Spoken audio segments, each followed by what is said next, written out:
All right, so I took off. This is my old oil sender unit. This goes to the gauge on the dash. I got a new one from Right Hand Drive Auto Design. So this is the hose. As you can see, it connects. I already connected at the bottom. So it's relocated just because they fail.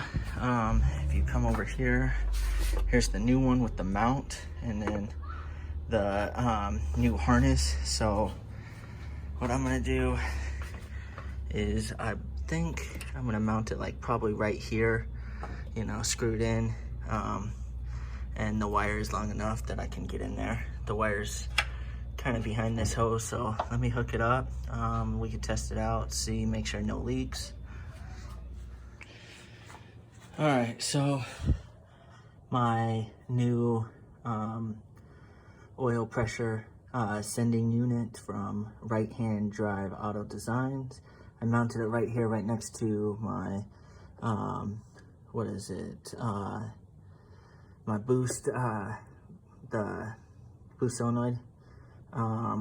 So it's just mounted on the same bolt. There's really not a whole lot of bolts on the side that I could mount it without it being a pain in the ass. So got it hooked up, started it up, no leaks.